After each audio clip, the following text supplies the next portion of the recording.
Please join me in welcoming our new president, whose reflective practice aligns so well with all that Antioch University New England stands for, Dr. Stephen Jones.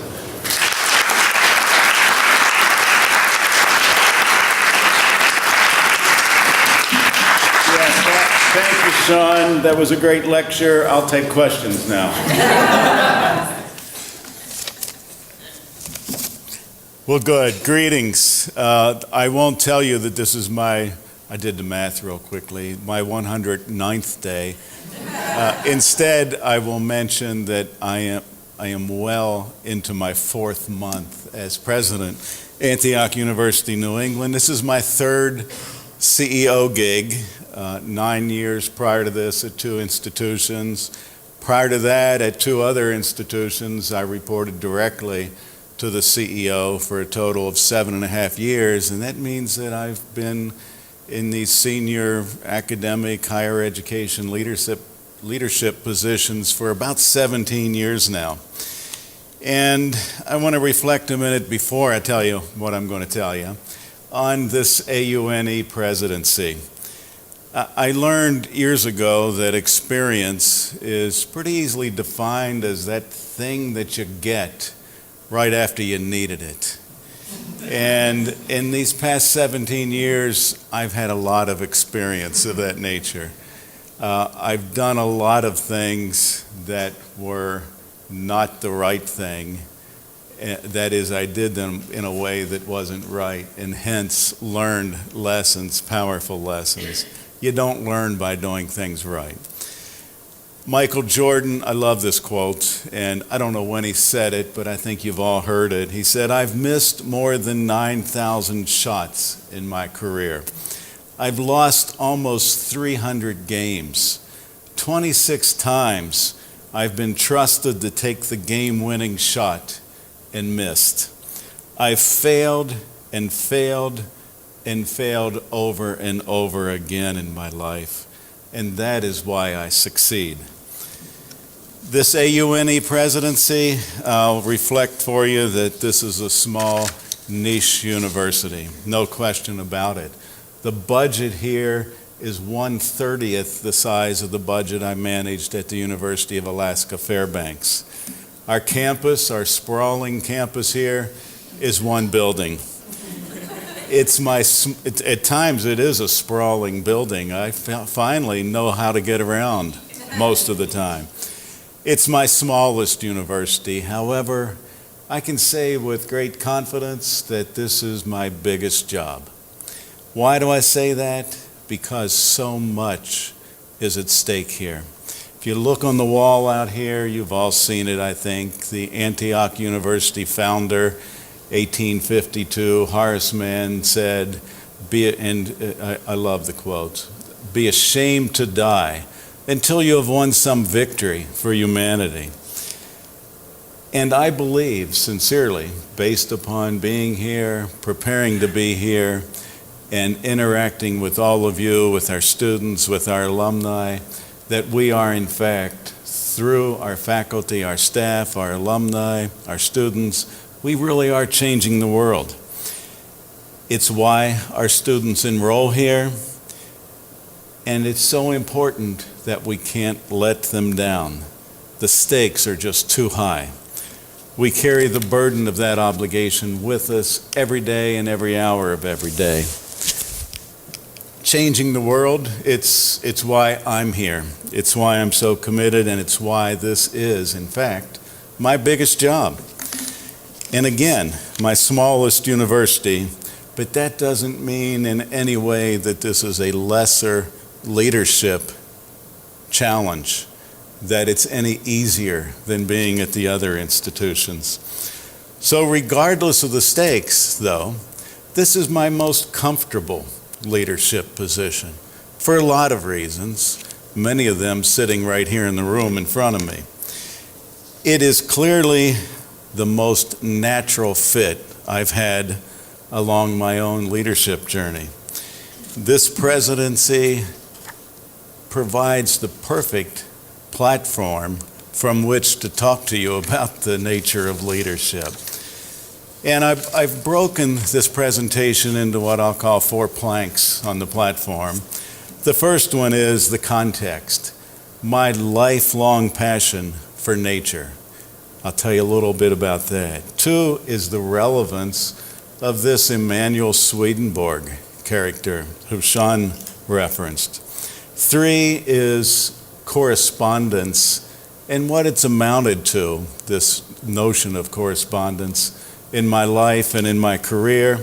And 4th, I'll offer you 6 lessons for leadership from nature. And they aren't the 6 lessons. They just happen to be the 6 that came to my mind as I started thinking about this lecture this evening.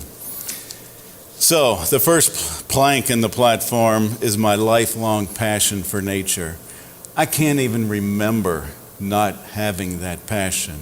My maternal grandmother, some point in my prior to memory life, managed to get me hooked on her flower beds, on getting my hands dirty, on being thrilled planting seeds of 4 o'clock and marigold and snapdragons and cleome and a bunch of other of her favorite annuals, and just relishing every minute I was there watching things grow.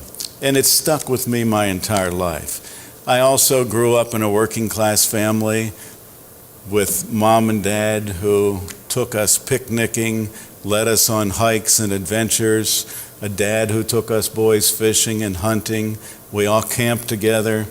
And as a result of that, I have a lifelong love, absolute passion for forests, for mountains and rivers, for sunrises and sunsets, for seasons, storms, patterns, and processes, for the beauty and the power and the fury of nature, for places and for maps. They're part of who I am and always will be. Second plank in that platform is the relevance of this guy, Emanuel Swedenborg. Emanuel Swedenborg, an 18th century philosopher, scientist, mystic, and theologian. How many of you know what a mystic is? Yeah, I know it's a soft drink. I think. So I made a note. Mystic is a person who seeks by contemplation and self-surrender to obtain absorption into the deity. One who believes in the spiritual apprehension of truths that are beyond the intellect. He wrote a 19-volume set, I believe in Latin, interpreting the Bible back in that 18th century period. His followers, the followers of his writings, 15 years after he died, established the new church, the Swedenborgian church, and it survived, albeit a small part of the Christian sect, the Christian faith, into today's world. Some famous Swedenborgians. Helen Keller was one, and I just this past week saw an incredible quote from Helen Keller, and it in itself could be a lesson for leadership. She said, "Life is a daring adventure or nothing at all." Most of our students are on a daring adventure in terms of why they're here and what drives them in being here. And I think it's very applicable to what we're all about here at AUNE. Another practitioner of the Swedenborgian faith, Robert Frost. Another one, John Chapman. What was John Chapman's other name? Yeah. Does everybody know the song? Okay, spare us if you would. Some relevant tenets from the Swedenborgian faith. One of the central philosophical underpinnings is that the entire natural world presents a series of physical symbols for deeper truths, and that nature embodies all lessons, every lesson of life's physical and spiritual reality. Swedenborg talked about correspondence, And in his words, he said that divine providence is universal, that, quote, because it, divine providence, exists in every least thing, nothing, however small, exists that has not been foreseen and provided for accordingly. The Swedenborgs talk about coincidence as a form of correspondence, and it involves the seeming harmonic alignment of happenings in space and time. How many of you have run into somebody and said, "Oh, what a coincidence that we're both here at Price Chopper at the same time," or wherever you happen to run into each other? To the Swedenborgs, however, coincidence occurs only with purpose, with meaning, and with implied intent. Nothing to the Swedenborgs is accidental. And I'll tell you in a bit why this is relevant to this topic of leadership lessons in nature. Correspondence, is it real or is it just coincidence? I don't know the answer. However, my life has evolved in a way and taken a route, a really amazing route, that I could not have imagined, I could not have designed, I could not have dared, I could not have repeated. How many of you have ever heard someone say or said yourself, "Oh, if only I could be 20 again"? I've drawn the conclusion that there's no way I want to be 20 again. I don't want to see it. We all know Robert Frost's The Road Less Traveled.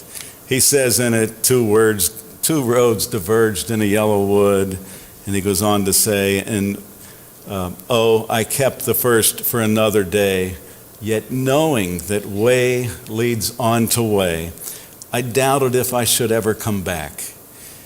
Way has proved to be incredibly fruitful for me in terms of the satisfaction I feel at this stage. Another choice, a different path that I might make, given another chance, who knows where it might have led. I could only, I believe, have chosen less fortuitously and less serendipitously.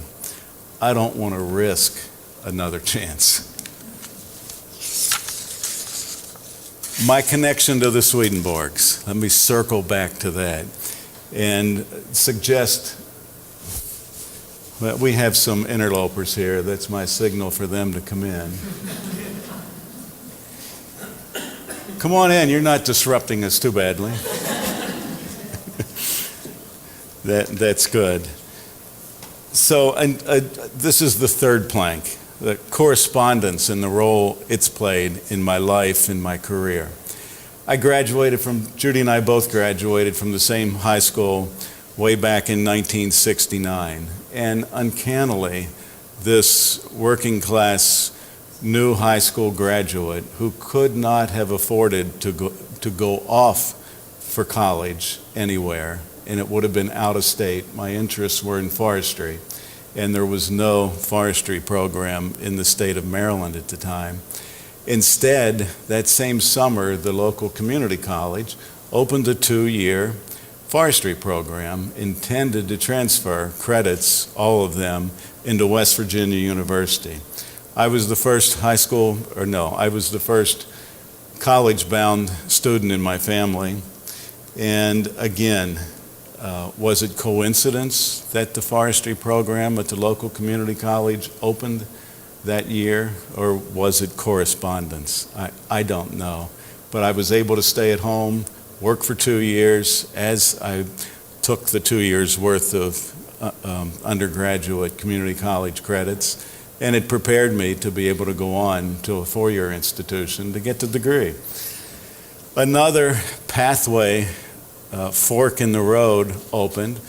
The person leading the forestry program at Allegheny Community College was a WVU graduate who had built the whole program with the intent of our transferring all of our credits into West Virginia University.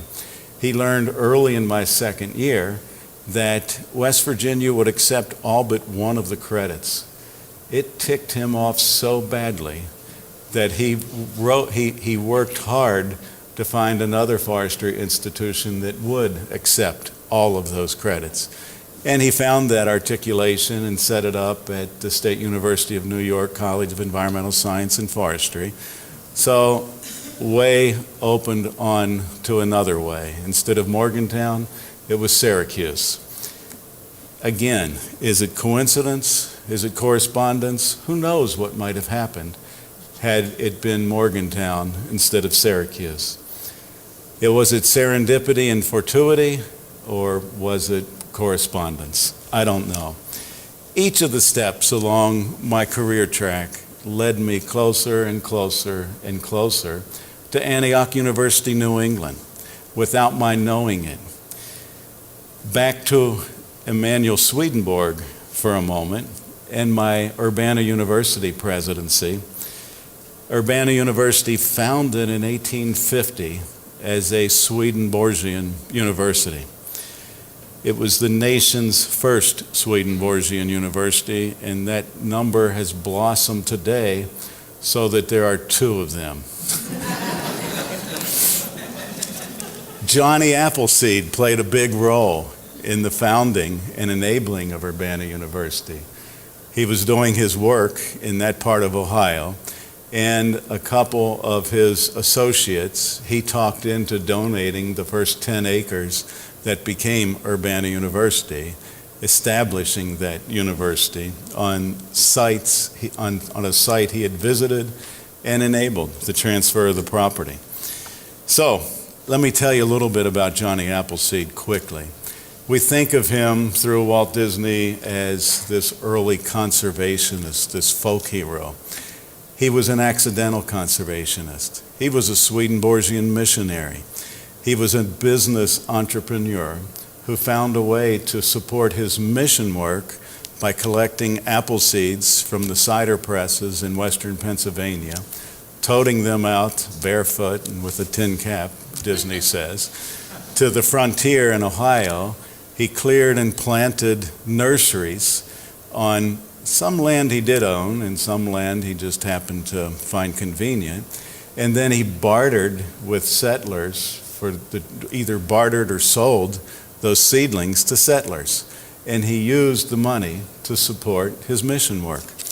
So the correspondence is somewhat uncanny when you think that in 2008 that we found the nation's only forestry educated president, we think, on the planet, who happened to be presiding over a university that was in part enabled by the Johnny Appleseed, who's kind of one of our heroes in that particular field.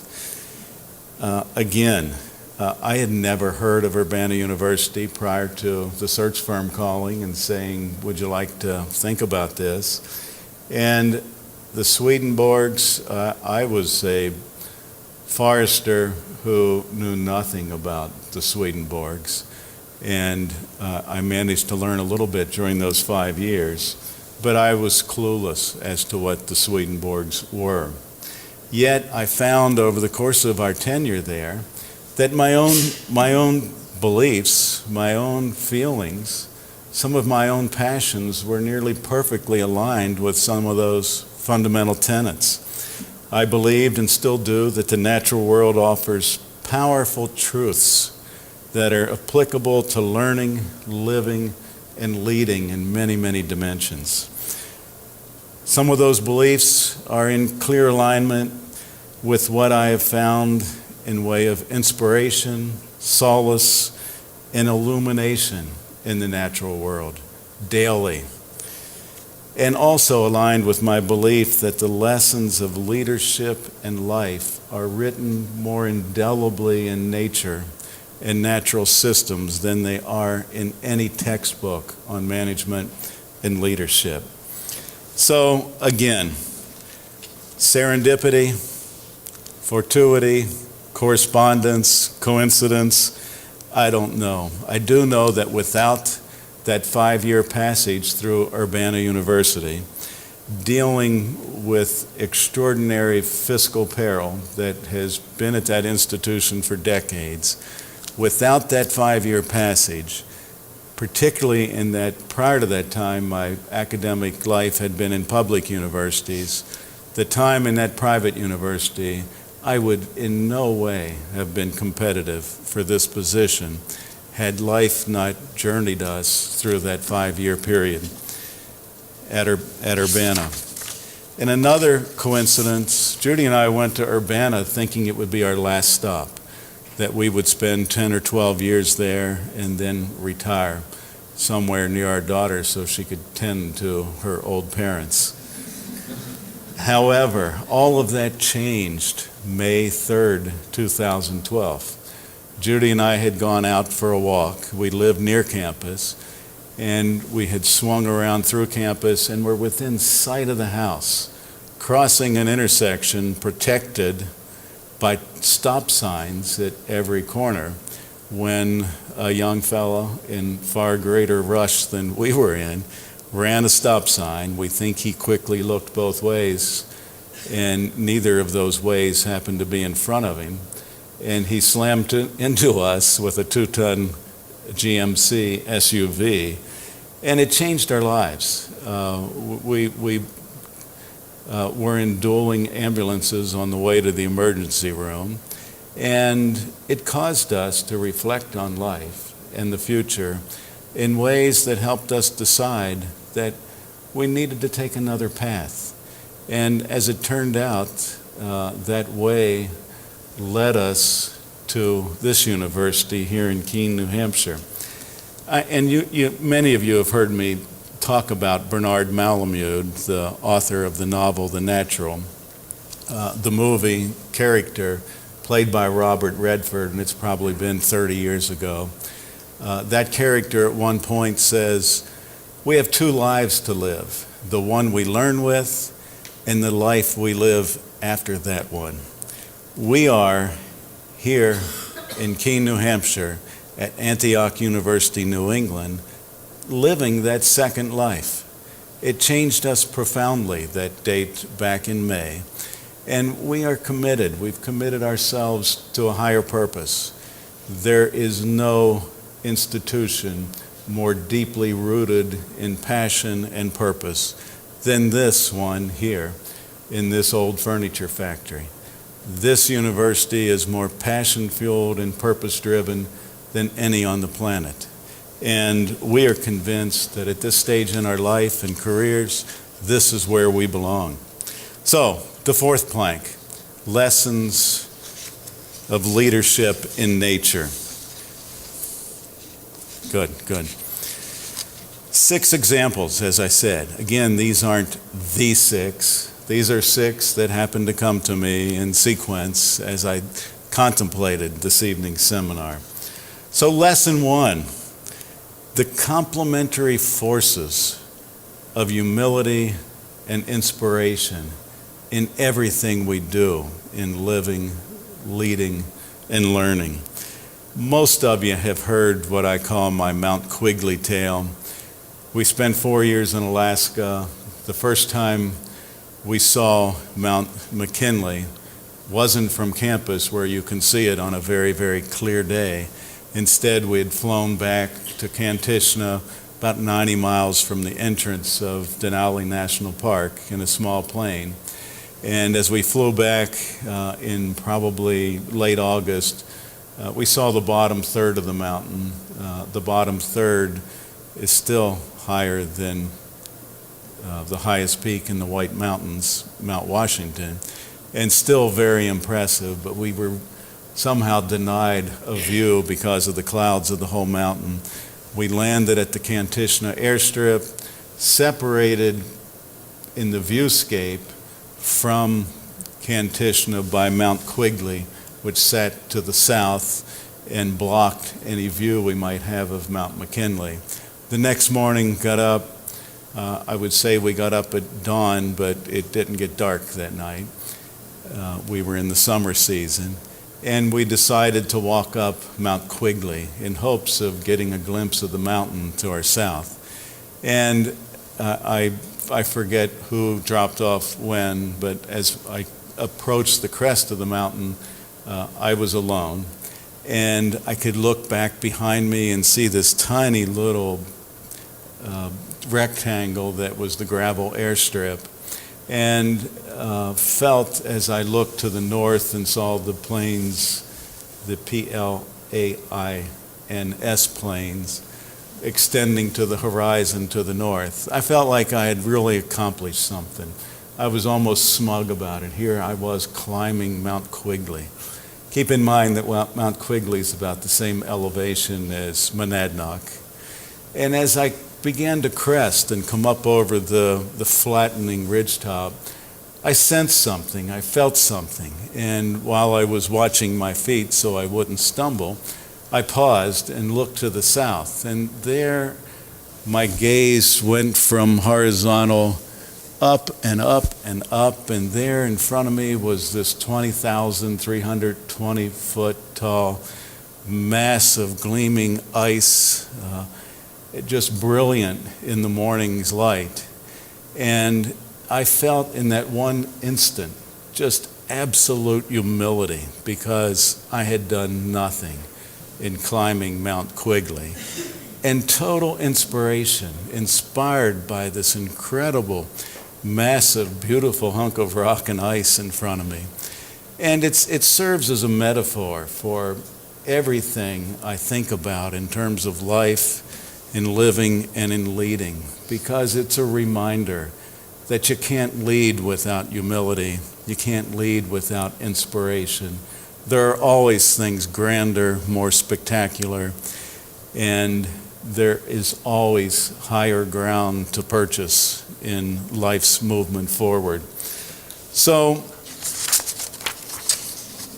what I will suggest to you is those two simple words, humility and inspiration. Try leading without those two concepts always in mind. The second lesson is learning to read what is written in the seasons. This New England autumn glory, we have two guests here on campus with us this week from Arkansas. There's some pretty trees in Arkansas, but it's hard to beat this New England autumn glory, isn't it, Charlotte? It's a beautiful place. It's a season of transition. It signals lots of things to us, and it portends much that lies ahead. And I borrow here from you choose, whether it's Ecclesiastes 3 or the 1965 song by the Byrds that Pete Seeger wrote the lyrics. And it's very simple. To everything there is a season and a time to every purpose under heaven. And the song, the Bible verse, isn't talking about the 4 seasons of the year, but instead to everything. The words say to everything there is a season. So it's not talking about the autumn, the winter, the spring, the summer, but instead to everything, every life, every business, every enterprise, every position, every job, every program. Everything has a season. Seasons that portend, that signal change, that call for preparation and activity. Imagine a leader who cannot sense, appreciate, and understand the lessons written in seasonal cycles in all endeavors, in everything. Lesson 3, knowing our place in the world. How many of you know, I don't mean know him as a person, he's long since dead, Robert Service. Robert Service, a Brit who at the turn of the prior century, spent a few years in the Yukon Territory during the gold rush days. And he writes some really incredible stuff. One of his poems is called Security. And I'm going to read the whole thing to you because I think it's just critical to this third lesson. There once was a limpet puffed with pride who said to the ribald sea, "It isn't I who cling to the rock, it's the rock who clings to me. It's the silly old rock who hugs me tight because he loves me so, and though I struggle with all my might, he will not let me go." Then said the sea, who hates the rock that defies him night and day, "You want to be free? Well, leave it to me. I'll help you to get away. I know such a beautiful silver beach where blissfully you may bide. Shove off tonight when the moon is bright, and I'll swing you there on my tide." "I'd like to go," said the limpet low, "but what's a silver beach?" "It's sand," said the sea, "bright baby rocks, and you shall be lord of each." "Right-o," said the limpet, "life allures, and a rover I would be." So greatly bold she slacked her hold and launched on to the laughing sea. But when she got to the gelid deep where the waters swish and swing, she began to know with a sense of woe that a limpet's lot is to cling. But she couldn't cling to a jellyfish or clutch at a wastrel weed, so she raised a cry as the waves went by, but the waves refused to heed. Then when she came to the glaucous deep where the congers coil and leer, the flesh in her shell began to creep, and she shrank in utter fear.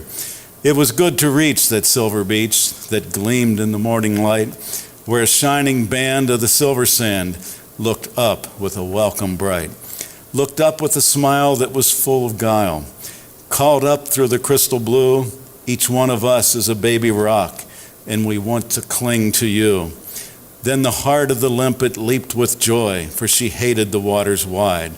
So down she sank to the sandy bank that clung to her underside, that clung so close she couldn't breathe, so fierce she fought to be free, but the silver sand couldn't understand, while above her laughed the sea.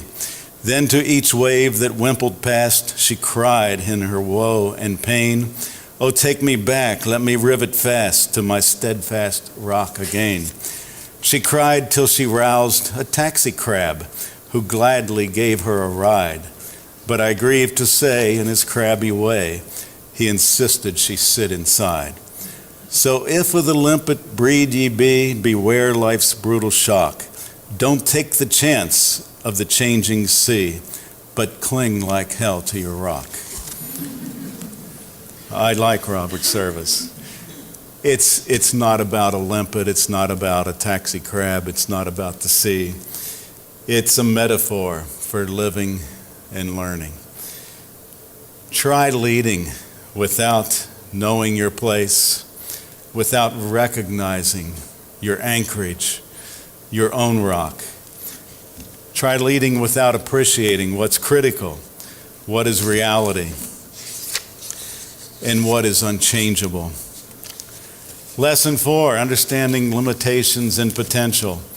These are some quick lessons from my own doctoral research on soil-site relationships in the Allegheny Hardwood forests of southwest New York and northwest Pennsylvania. We wanted to be able to determine from basic topographic, soil, and site factors, irrespective of the forest that might be present at that moment, which are good sites, which are poor sites, which are productive sites, which are relatively unproductive.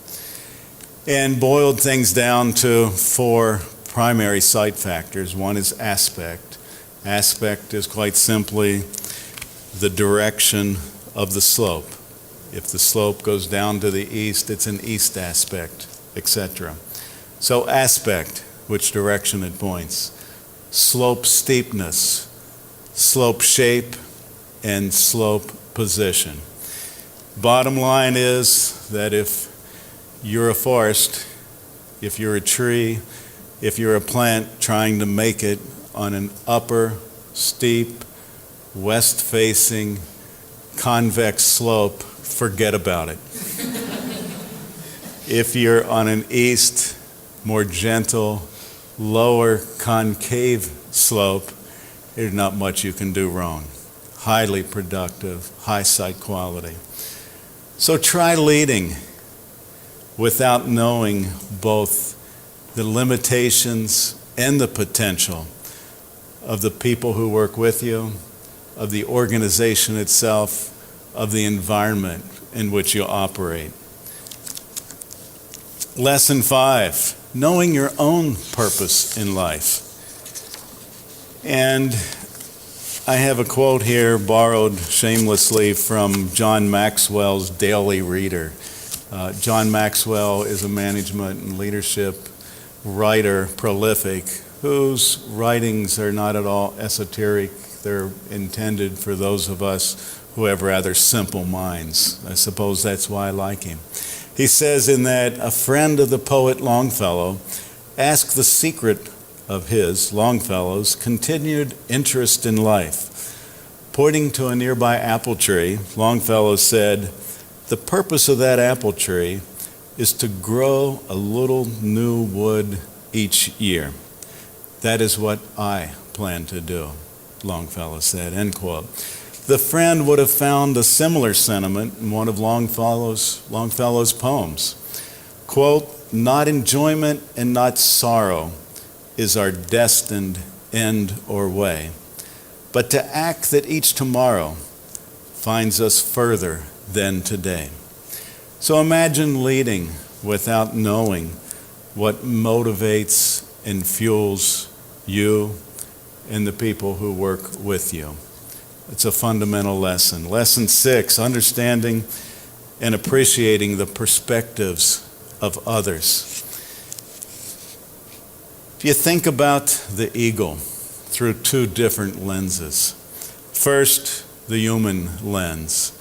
Most of us see the eagle as fearless, as noble, as regal, as soaring, and as inspiration and a symbol of freedom. Now think about the eagle if you're a rabbit. The eagle is threatening, dangerous, preying and stalking, diving, and a symbol of death.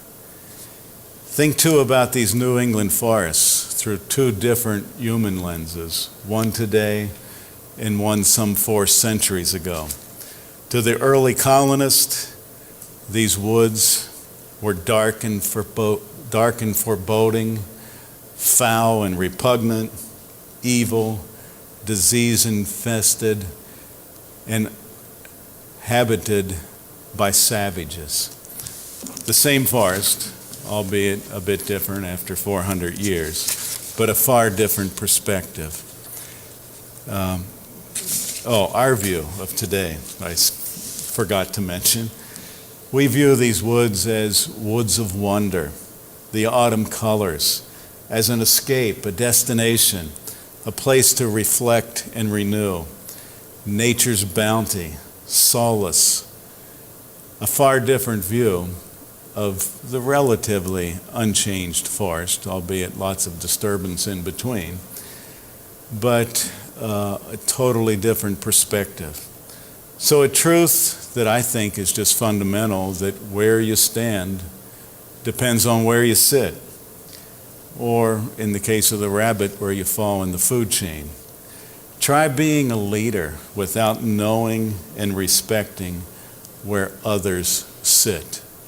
Try being a leader without knowing where you fit, not in the literal, but in the symbolic food chain that represents your place in business, your place in life, and your relationship with others. I want to shift gears. Those are the 6 lessons. I borrowed the title for this talk this evening, shamelessly, from a coffee table kind of book that Stephen Covey, Roger Merrill, and DeWitt Jones put together a few years ago. It's called The Nature of Leadership. It's got wonderful photographs in it, inspiring quotes, and lessons, again, for living, learning, and leading. I want to borrow 5 different quotes from the book. In the first, spruce trees silhouetted against a sun low on the horizon, so there's rays of light coming from behind it. And it's a quote from William Wordsworth. Come forth into the light of things. Let nature be your teacher. The next one shows, looks like some kind of a shrub maple, and two quotes beside it. One is and this is a Covey quote, in working with leaders worldwide, we've discovered that one of the best teachers of principles or natural laws by far is nature itself. And then a quote from Alfred Billings Street. Nature is man's teacher. She unfolds her treasure to his search, unseals his eye, illumes his mind, and purifies his heart. And influence breathes from all the sights and sounds of her existence. Another quote, this by a beautiful waterfall in full sunlight. If you will open yourself to the natural environment, the people around you, and timeless principles, you will find personal and specific answers to the leadership challenges and opportunities you face. The next photograph looks like an orca breaking an otherwise placid sea. And the quote here is, the reality is that nature is where we're most at home. That's where life's most basic realities are clear. It's only when we try to feel at home in an artificial world, thinking we're in control, looking at life through a mechanical paradigm, trying to fix other people and find fulfillment in checking off to-dos, that we end up cynical and embittered, running faster and faster like a rat on a wheel. And the fifth one, it's sea waves crashing on shoreline rocks. And this is from Hiram Smith, he's an author and chairman of the Franklin Covey Company. He says, I began to recognize that there are powers out there that are much greater than you. There are forces out there, natural laws, if you will, and if you don't make the conscious decision to live by those laws, there are going to be painful consequences. It's actually a beautiful book. You want to take a look at it? Please do so. We have it in the library. Marcy, are you in here? Yes, Marcy. Thank you. Marilyn, I know, has checked it out. So, in closing, some final reflections on my own leadership journey. My leadership character, whatever it is a product of my life. Nature is and always has been a major slice of my life, and always will be. An important lesson for me from nature is learning that I am a tree and I am not the forest. A fundamental lesson is understanding that a leader serves others, not self. It's the concept of the ecosystem and not the individual. I've matured as a leader in ways that I find remarkable. I've matured from early on employing the analytical, my head, primarily, and with each year having my heart and the empathetic elements of leadership become more and more and more important. Another important element is accepting that a life well lived requires 4 levels of fitness. It's the nature of things. The first is physical fitness, and that is taking care of this vessel that I happen to occupy and avoiding through some measure of physical fitness the jaws of the jackal. The second is mental fitness, always learning, outfoxing the predators and competitors in life, adding a little wood each year. Emotional fitness, a third element, is surrounding ourselves with friends and families, colleagues, and others who are important to us. The tree as a member of the forest community, contributing to and benefiting from being part of that broader ecosystem. And finally, spiritual fitness, whether it's a capital S or a lowercase s, and that is believing in something larger than ourself. It's all about humility and inspiration as consistent and constant companions in our journey. And it's watching constantly for nature's lessons, being willing to learn across life's breadth. And from his Sand County Almanac, Otto Leopold said, "Education, I fear, is learning to see one thing by going blind to another." We can't afford that as individuals and as a society. We can't close our eyes to what was obvious for the sake of seeing some new thing that's obvious. We have to collect rather than continuously purge and forget what is important collectively. And finally, repeating William Wordsworth's, "Come forth into the light of things, let nature be your teacher." With that, I will stop and be happy to respond, react, or whatever thing else you care that I do. So thank you.